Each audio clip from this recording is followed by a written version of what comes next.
Hello, everyone. Welcome to CenterForLit Chats as we're going to talk about Dante's Divine Comedy. Missy will be joining me here in just a second if she can get her video started.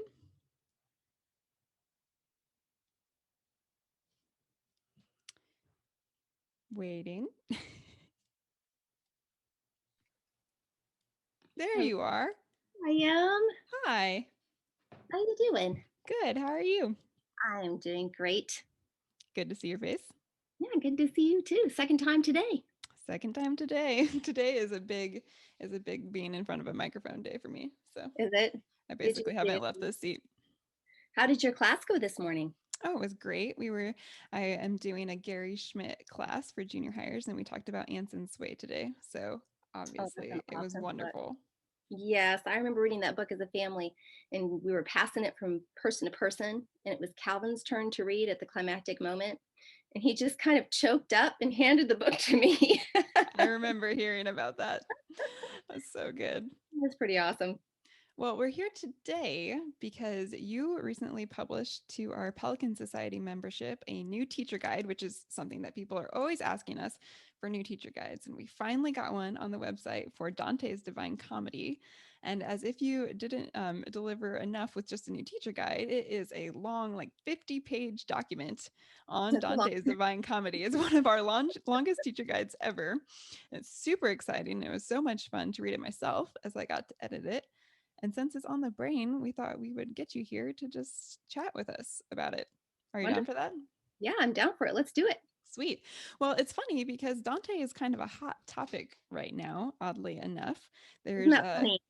yeah, have you noticed that? There's that 100 days of reading Dante right now going on, and everyone I'm following on Twitter is reading him right now.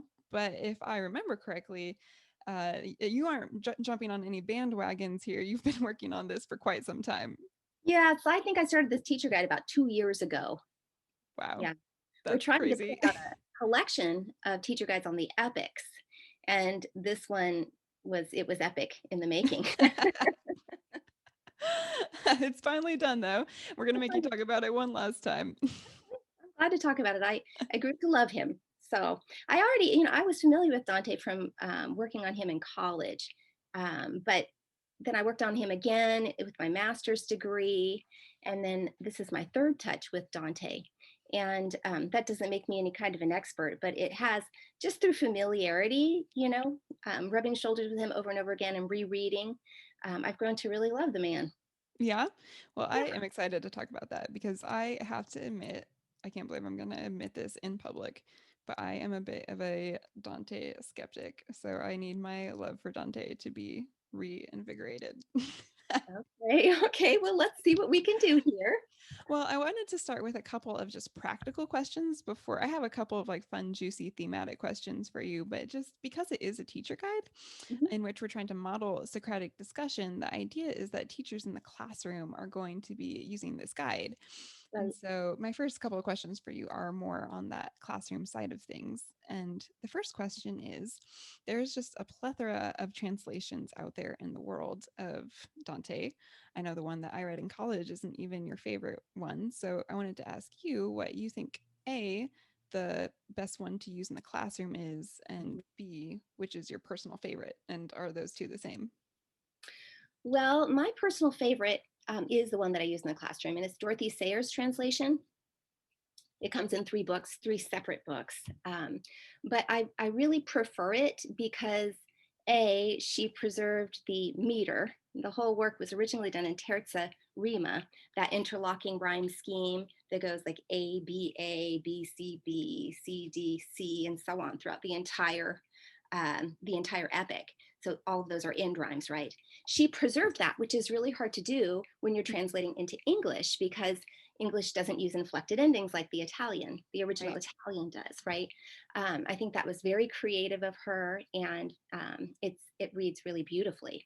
And in addition, she was quite a scholar, and the notes that she included at the end of every canto are really helpful for English students, contemporary students, because a lot of the allusions that Dante makes to his contemporaries, which just fly right by us. Hmm. Not to mention, I mean, really to read Dante, even even if we removed all references to his contemporaries, there are so many classical references that the modern student who's not given that kind of a classical education really wouldn't be able to keep up. Yeah. So she does a great job of helping us with those things. So most other translations are, if they're in poetry, they're probably what, iambic pentameter?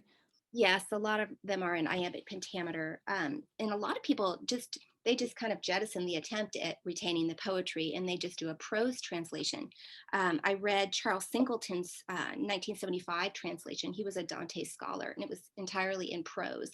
And I did quote from it as well in the teacher guide because it's really interesting when you start to read different translations of a work like that, you find that the translator is just as much of an artist as the original author was, because you have to choose shadings and things like that of words when you're choosing between words to approximate a word that's in a foreign language, right? Right.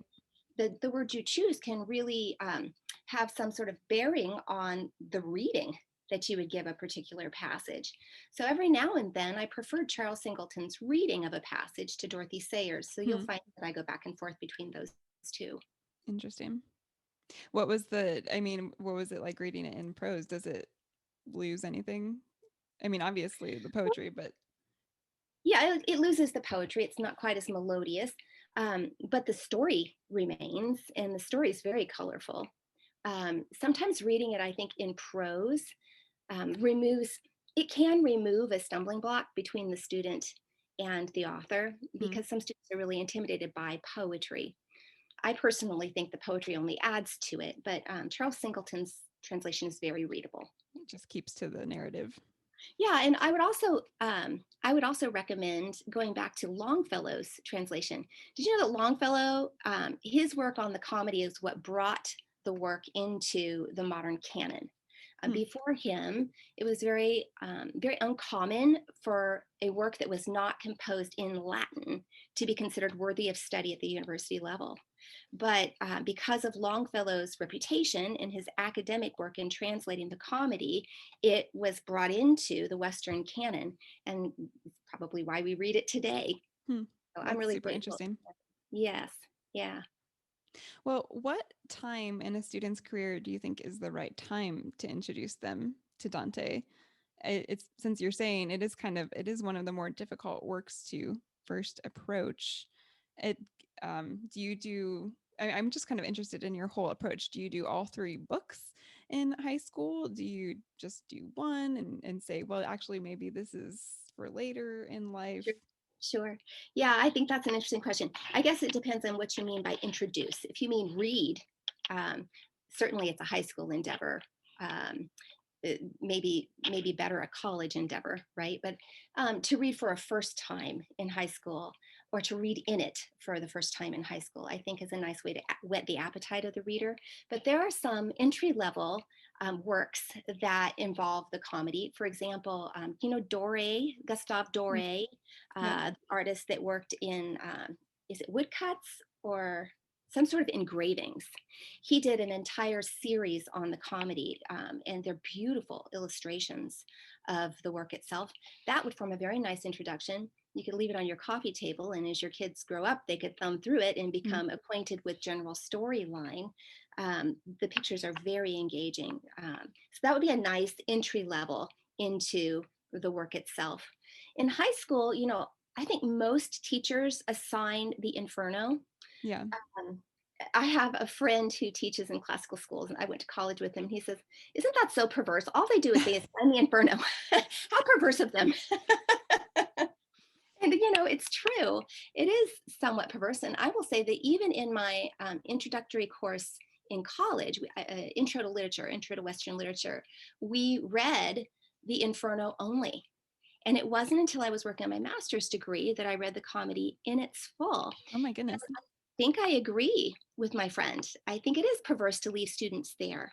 It's a very colorful introduction, but it's like stopping at the exposition of a story. You get the problem in a basic run up to rising action, but you don't even complete the rising action of the story, let alone come to a climactic moment and see how the matter turns out. If you're going to do that, you have to read on to the Purgatorio, because it's at the end of the Purgatorio that Dante reaches his climactic moment, and the story turns into a lovely and long, a very lengthy, I would argue, denouement. Now, some people say that you don't even get to the climactic moment until you get to the Paradiso and you see Jesus before the rose window. I don't think I agree with him about that, but we could argue about that.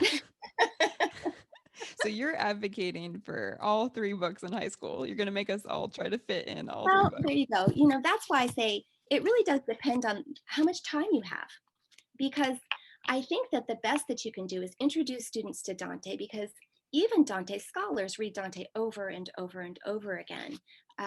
One reading is not really enough to familiarize yourself with Dante, to understand him and follow him through all of his mazes, because he takes you on a great journey. It is an epic journey. And so you can return to it over and over again, and it rewards the return. So yeah, it's up to you as a teacher. You could say, I'm just going to whet your appetite and I'm going to give you the Inferno, knowing that your students will love all the diabolical imagery and be caught up in the drama of the Inferno, and then maybe want to read more later. Or you could say, we're going to read in each of these works. We're not going to read them in their totality. Maybe I'll excise portions because you're young and I don't want to wear you out and make you hate this before you've actually learned to love it, right? Right. So there are lots of ways to address it, but by all means, even if you do say we're only going to read the Inferno, give them a precis of the Purgatorio and the Paradiso, and don't leave them hanging. Yeah, that's good. I like that. So most people, I mean, when I've heard them talk about them teaching the comedy, a lot of classes structure pre-modern literature in the early years of high school. So the idea of reading in without overwhelming them with the complete reading, I think that's a brilliant idea.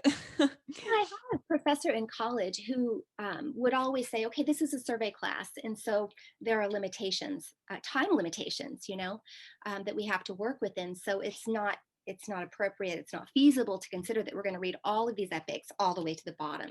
So what I'm going to do is assign this much, and then I'm going to give you a précis of the rest, an apology for the rest, if you will, so that you might be encouraged and spurred on to go finish it on your own time, right? Yeah. Maybe even become a scholar who studies it, right? Well, what do you think the greatest challenge is for a student encountering the work for the first time? The biggest hump that they have to get over? And how can we as teachers help them have an easier entrance to the poem?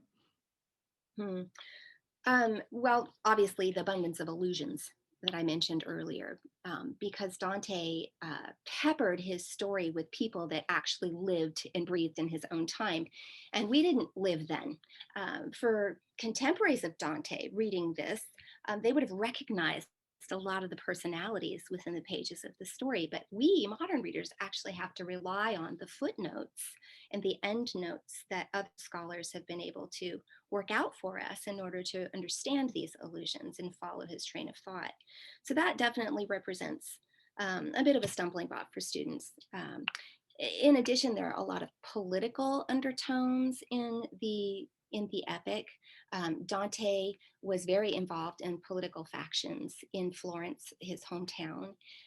There was a lot of strife between the Guelphs and the Ghibellines, these two political factions, and even between two factions within the Guelphs, the white and the black Guelphs. And Dante found himself on the wrong side of power at a couple of points in his life, but at one, it actually meant his exile. And he was very embittered by his exile. He actually wrote the comedy while in exile, and it was a very successful work even in his own lifetime. So successful, it made him so famous that the Florentine people invited him to come home. But he was so embittered by having been exiled that he refused to return. So, all of those political currents are running underneath this work written during his exile. And I think it can actually, I've heard people say that the tone, in fact, I think you said this, Emily, that the tone that he takes actually turns you off a little bit. You can sense his bitterness and his ire, and you don't like him very much. I think that can maybe be a stumbling block to people. Um, in addition, it is a religious work. And I think that that's interesting because some people actually come to it and assign it because it's a religious work.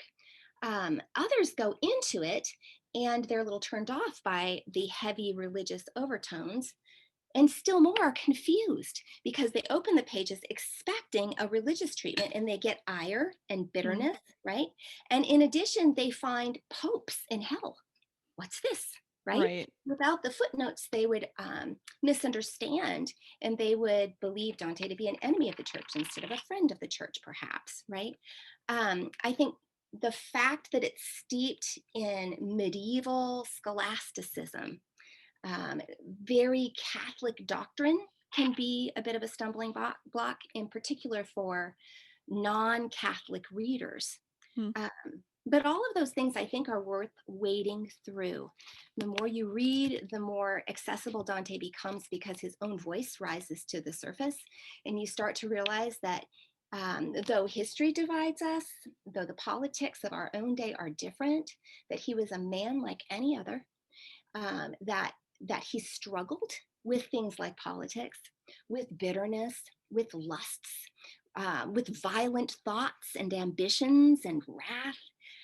These are all very relatable things. When we look into our own hearts, we find similar things, sadly enough. It's the sin nature that's present, and it's not a single generational problem.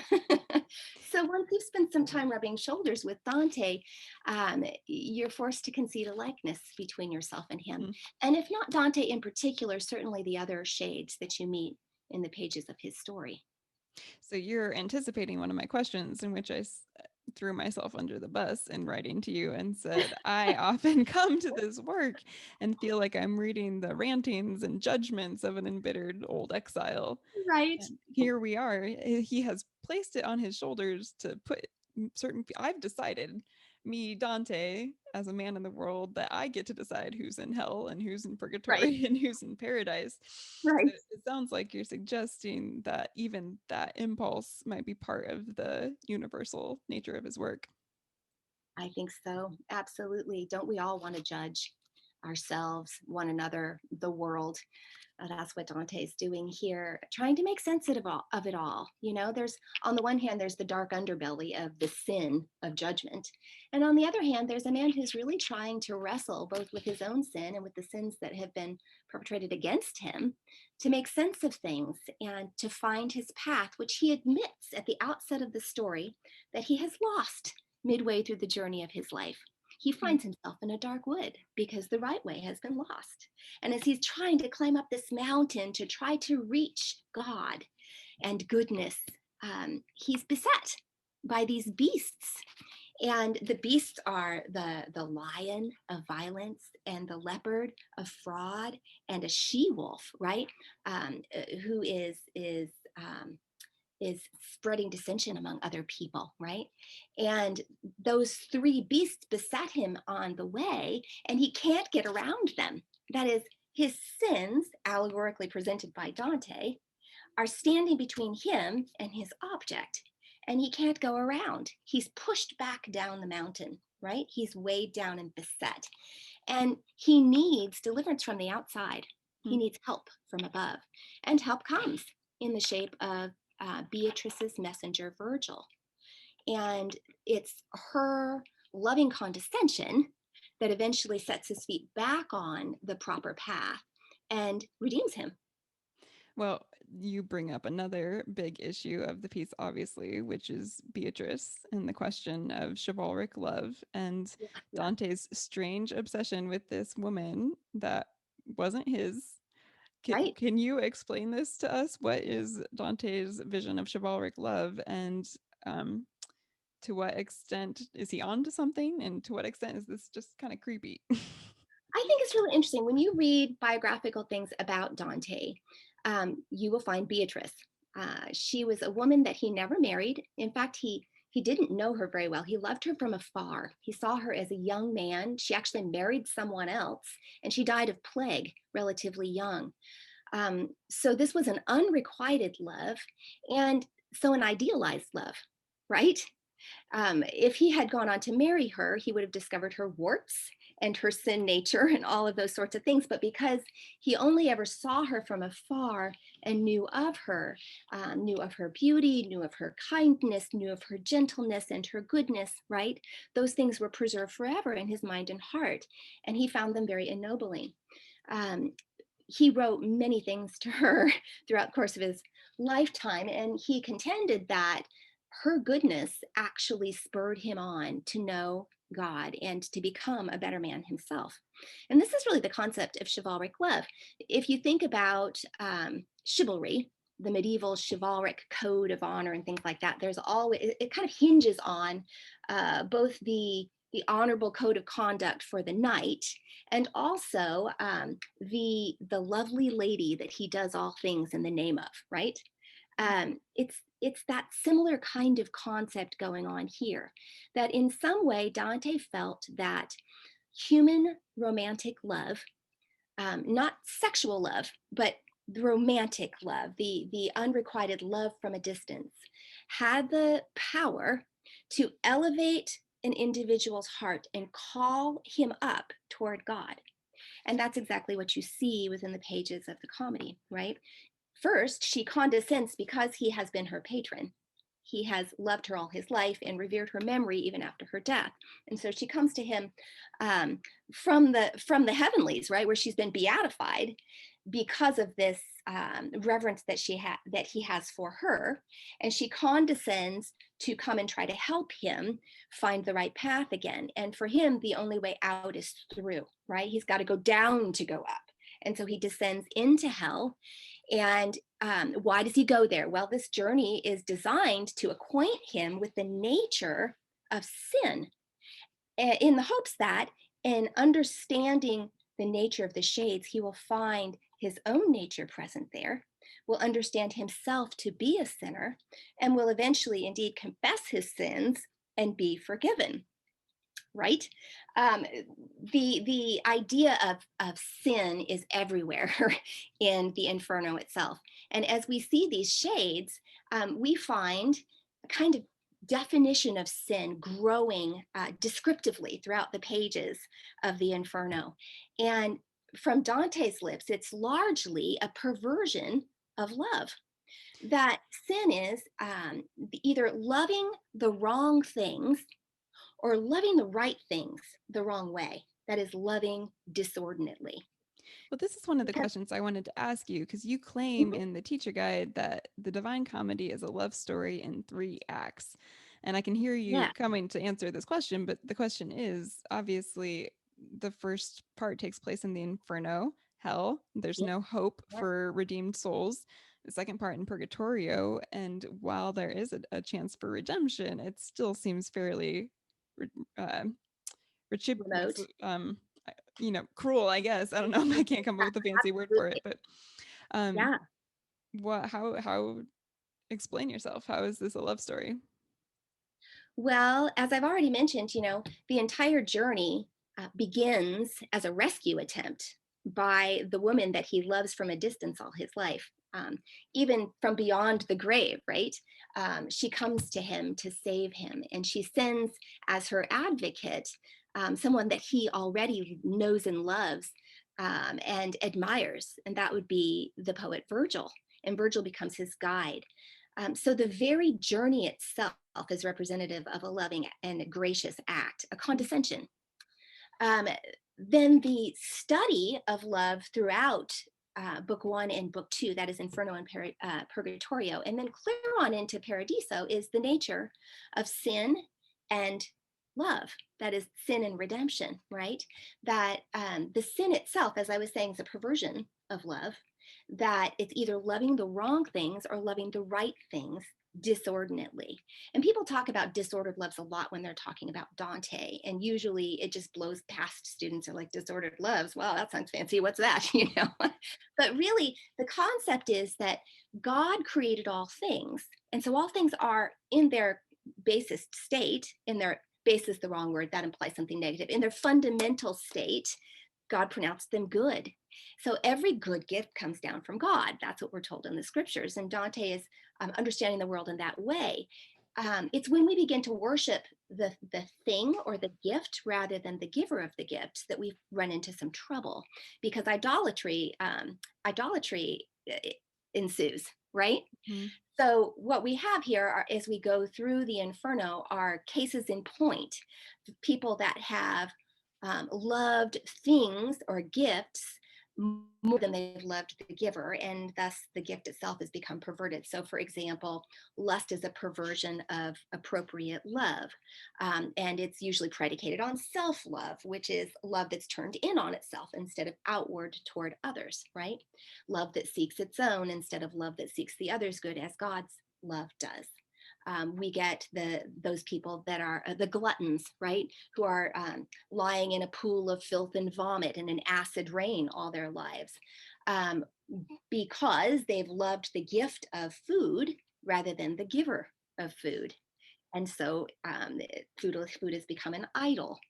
And it's interesting that in the Inferno, every single one of those punishments are retributive in nature. And what I mean by that, in college, I was told that means that you get what you deserve. If it's Right. retributive, you get what you deserve in the end. And that's certainly true. But Dorothy Sayers explains that it's actually a full flowering of the thing that they most desired, so that they themselves can see the end of their desire. Mhm. It's in living color, if you will, right? Mhm. And so Dante can as well, as he walks through all of these various levels of hell and sees the flowering of the sins that are represented there among the shades. Um, yeah, does that make so? Anyway, I kind of meandered along, No, but it makes sense. the yeah, because the story follows this idea of the nature of sin and the nature of love, by the time we get to the top of Mount Purgatory, Dante has come to understand the idea of perverted love. He's come to acknowledge that loving God is the only reasonable thing to do, and loving everything else in a kind of secondary or tertiary way is the appropriate way. That there's an order of these things, and we have Mhm. to keep first things first, God first, everything else beneath him, right? Mhm. um, it's the thou shalt have no gods before me. So Dante learns to love God, and he learns to love God through the love of this woman. Really, the critical moment, and you can call this a spoiler alert if you want, but since it's a medieval work of literature, I think the time has come. At the top of Mount Purgatory, Dante stops being a spectator, and the spotlight finds him. His guide Virgil can't go any farther. He's brought him to Eden, the garden at the top of Mount Purgatory, and in walks Beatrice, and she's in a train with a griffin who's pulling a cart that holds the church, and who's followed by all these graces dancing around about the church. And in the course of action, Beatrice turns her gaze on Dante, and she basically pins him to the wall about his own sin, as if to say, you've seen the nature of sin, and you've watched a parade of sinners, both those who died without Christ on their lips and those who did, who are even now being purged of their sin through the Catholic doctrine of penance. Now, how about you? How about your sin? Let's take this out of the theoretical and bring this down into the personal, because really it's you we're after all, right? And she says, you say that you have always worshiped and honored me, that you have never loved another, but I know that as soon as I died, you forgot me altogether, and you started chasing every skirt that there was. What about that, Dante? And as she confronts him with his real behavior, he is horrified. He has a little bit of a Job moment, although it's Beatrice he's face to face with in that moment. But even then, it's Job-like, because in the eyes of Beatrice, he sees reflected the eyes of the griffin, who's a medieval image of Christ, right? And by the end of the canto, he has fallen in a swoon, repented, been carried into the river Lethe, that classical river of forgetfulness, and baptized. It's a beautiful scene. And he comes out of the water hearing the words, "Tu asperge me." That is, you wash me, you cleanse me, right? His sins have been washed away and forgotten utterly, and he's ready to begin his journey into paradise. So that he can see the nature of the shades or the saints that have, well, you can't really call them shades then because they're living in some sort of glorified state. But he sees the saints there gathered round about, and the various levels, still levels in heaven, but sinless in their way, each with a different capacity for love of God, depending on how exercised that capacity for the love of God was during their lifetime. But very satisfied with their proximity to the divine, whether that be in the distant regions or right up close and personal near the rose window. By the end of the journey, Dante has learned to love God, and it has been because of his love for this earthly woman who ends up not having been the object at all, but she was just a window herself. And through her eyes, he finds the eyes of God. Mm. It's a beautiful, redemptive love story. I think my temptation has always been to look at it and see, well, to ask myself the question, where do I fit in this hierarchy that Dante has laid out? Where would I find myself? I better not do this, and I better not do that, and I better not do this. And Sure. I think that's an inappropriate way to view it. Instead, the focus should be on Dante, like you're saying, and on how these aren't expressions of do's and don'ts in as themselves, and as much as they are representations of how a life well lived and full joy, like you're saying, learning to worship the creator and not the creations, um, and Yeah, I and think it's that being a interesting good because life. that's all certainly there. But the takeaway when you chart this story, that is when you follow the plot, and Aristotle says the plot is where it's at, right? So if you actually follow this simple plot from beginning to end, what you find is a story of redemption and grace, Yep. not a self-salvation project. Remember, Dante is beset in his self-salvation project. He can't save himself. He needs rescue from the outside. Remember? And so really, regardless of the emphasis on behavior, I really do think that the story itself is a story of grace. That's really beautiful. um well, to make it a little personal, you said at the beginning of this that you have learned to love Dante. I have learned to love Dante. Absolutely. When I was a young student, I was a little put off by the antiquated language, regardless of which translator I came to. I mean, there's a medieval mind at work in these pages, and it's foreign. The past is a foreign land. Who was it that said that, Emily? You should know. The past is a foreign land. I don't know. Anyway, it's true. It's absolutely true. And when we meet people from the past, even though they are human, sometimes they're what's the word I'm looking for? Um, their manner of expression, maybe their They become alien to us in some way. yeah, there's an alien element. There's a culture that's present within the pages of the story that I think maybe put me off a little bit when I was young. But like I said, less so as I've gotten older and really known my own deficits, my own sin, my own unreasonableness. Because for Dante, of course, being unreasonable is one of the greatest sins, since reason is given as a guide to man to direct him on his way towards God, according to that scholastic doctrine. So the only reasonable thing is to love God best of all, and to serve Him only. Um, I have come to maybe love Dante more because of um, my own knowledge of my sin, because of all of my self-salvation attempts and Well, yeah, failures. what is it like to come back to Dante over such an extended period of time now, uh, older yourself? I mean, what is it like to grow up with Dante? Well, like I said, whereas he seemed remote to me in the beginning, now I identify with him much more than I did. In particular, some, but in general, for sure.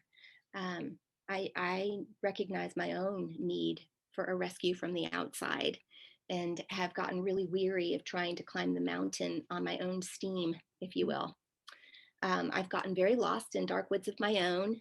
And it seems like for me, it's not just been one dark wood, but after I get out of one dark wood and find the path again, there's a new dark wood that I have to go through. So yeah, I have appreciated having a little voice from beyond, from the past, that tells me that this particular journey that I'm on is only human. Hmm. That the stuff that I struggle with is common to man and not just common to me. I appreciate that very much. Longfellow had said something really similar to that in his preface to his own translation of the comedy. He wrote a poem called Divina Commedia, and just listen to this. He says, "So as I enter here from day to day and leave my burden at this minister gate, kneeling in prayer and not ashamed to pray, the tumult of the time disconsolate to inarticulate murmurs dies away, while the eternal ages watch and wait."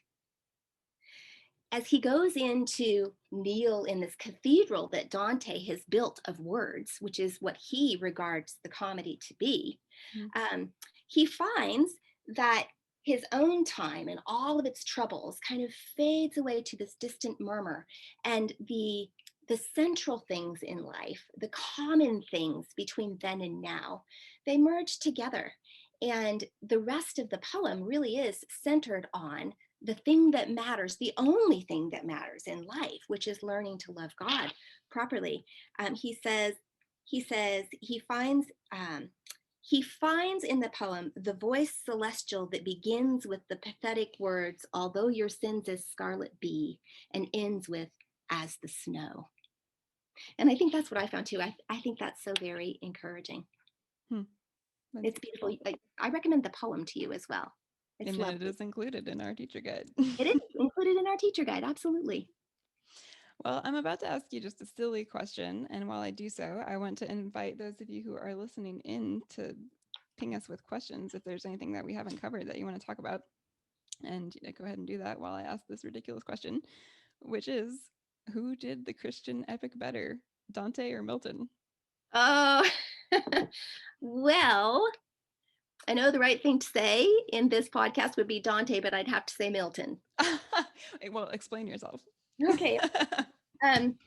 So I would say Milton, who also wrote with a very evangelical intent. He was definitely writing in order to try to convert his readers to become Christians. But I think the main reason I would choose Milton over Dante is because of his overt emphasis on grace.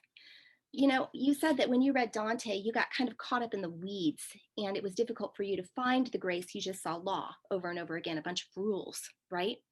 You can't miss grace in Milton's Paradise Lost. It's central.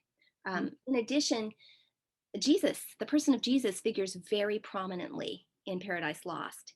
And it's not that Jesus doesn't come up within the pages of the Divine Comedy, because the tri-person God is present, and Jesus is present in not only the harrowing of hell that is alluded to in the Inferno, but also in the Rose Window there in Paradiso. So he's certainly there.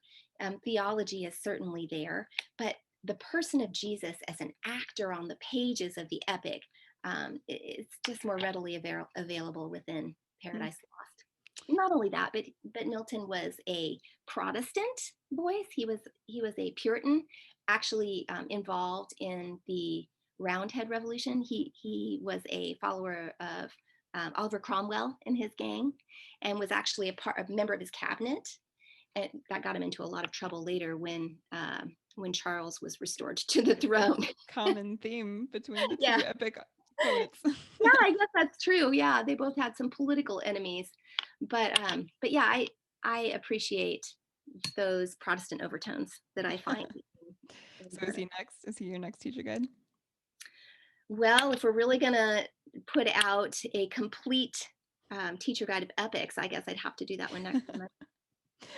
Let's see. Amy S., if you are aware of any children's versions of Dante along the same lines of Lang's Fairy Queen or who is it? Rosamund, what's her face is the Yeah, Black yeah. Ships Before Troy. Right. Yes. Rosemary Sutcliffe. Sutcliffe, You know what? that's it. I don't. That doesn't mean that it doesn't exist. It just means that I've never found one. I've Hmm, never come across one. Maybe it's because the nature of those images from hell are pretty scary. right. I mean, they're extraordinarily violent. He's not kidding when he confesses that he's beset by the lion, right? Because even in his fiction, there's dramatic violence. The different punishments that he cooks up for these people are like, wow, they're torturous. And on the one hand, maybe that's appropriate when you're writing about images of hell. But on the other hand, this came out of his noggin, guys. That is one of the things that I found the most compelling about your teacher guide was thinking about the actual poem through the lens of his vices, that they actually demonstrate themselves in his own writing. I think Absolutely that's they really do. cool. It's kind of I hope I put this in the teacher guide. You know, it's one of those things that when you just start writing, whatever is in your mind at the time just kind of spills out. And sometimes not everything makes it in there. I hope I mentioned that it is autobiographical in nature, but you can't read it as autobiography because it is also art and literature. So when we talk about Dante, the character within the teacher guide, we talk about Dante, the persona. And we understand that this is only what Dante wants to render. This is how Dante would render himself for the purposes of his art form. And it is not truly Dante himself, even though we find that a lot of elements from his real life, the person Beatrice, the political enemies, and things like that, they all creep into the story, right? Um, you have to be suspicious of reading it as pure autobiography, even though it's autobiographical.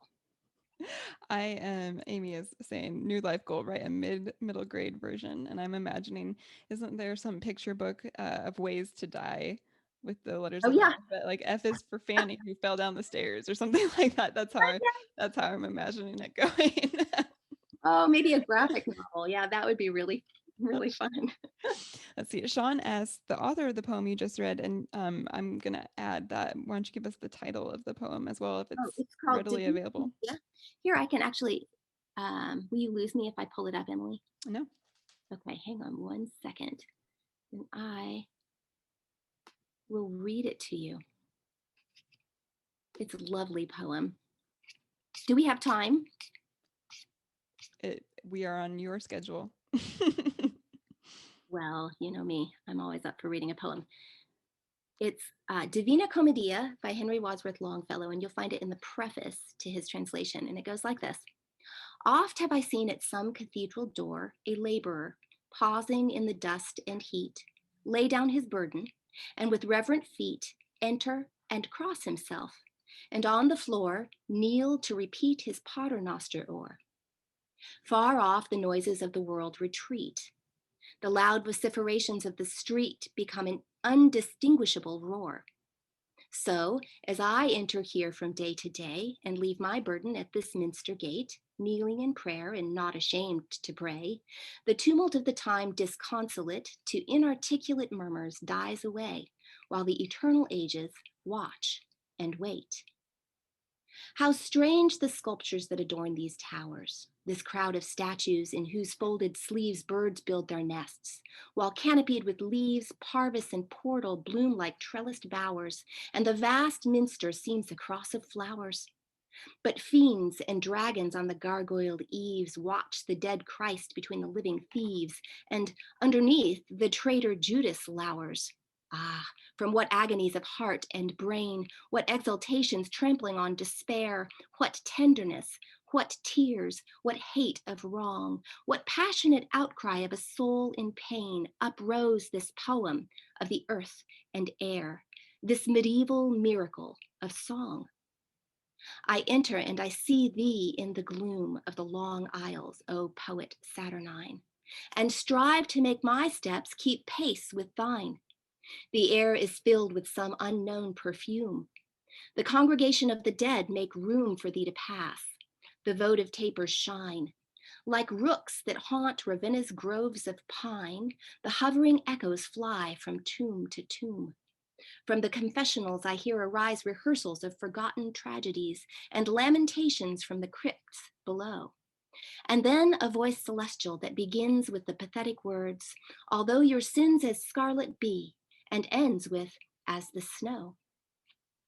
With snow white veil and garments as of flame, she stands before thee, who so long ago filled thy young heart with passion and the woe from which thy song and all its splendors came. And while with stern rebuke she speaks thy name, the ice about thy heart melts as the snow on mountain heights, and in swift overflow comes gushing from thy lips in sobs of shame. Thou makest full confession, and a gleam, as of the dawn on some dark forest cast, seems on thy lifted forehead to increase. Lethe and Juno, the remembered dream and the forgotten sorrow, bring at last that perfect pardon which is perfect peace. I lift mine eyes, and all the windows blaze with forms of saints and holy men who died, here martyred and hereafter glorified.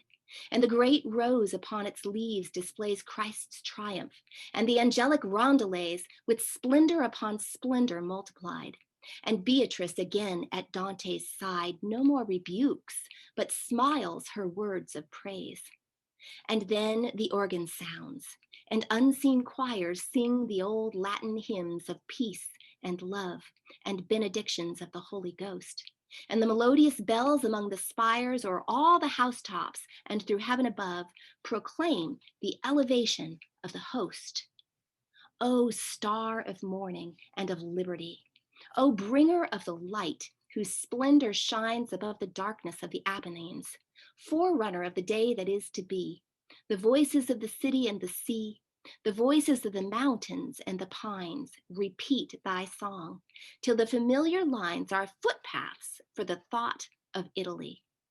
Thy fame is blown abroad from all the heights, through all the nations, and a sound is heard as of a mighty wind, and men devout, strangers of Rome, and the new proselytes, in their own language, hear thy wondrous word, and many are amazed, and many doubt. Awesome. It's about enough to make you want to go read it. I might Just actually be converted and ready to go read it again. Oh, it's just lovely. It's just lovely. And you know, Longfellow's translation is very poetic. It's a prose translation as well, but it's Hmm. very poetic in his use of figures and devices, you know, lots of metaphors. He does a nice job retaining a lot of the epic devices, even within his prose translation. Hmm. Very cool.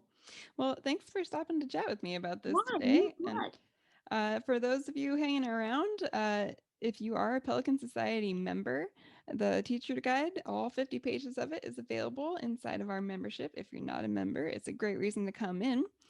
If I have heard the rumors correctly, there's like a dump of 30 of them coming in soon. So, Yeah, yes, we hired a whole bunch of Hillsdale College English majors to write a bunch of study guide materials for us, teacher guide materials this summer. So there are 30. They're going to be dripped out to the Pelican Society over the course of the next year. that is exciting. We have answered the call. They are on their way. Maybe we'll have to do a couple more of these chats as they come out. Yeah, absolutely. Well, this has been fun. Thank Yeah, you. really fun. Thanks for giving me a chance to talk about my friend Dante. Well, and thanks to everyone for coming, and we'll see you around. All right. Bye. Happy reading, guys.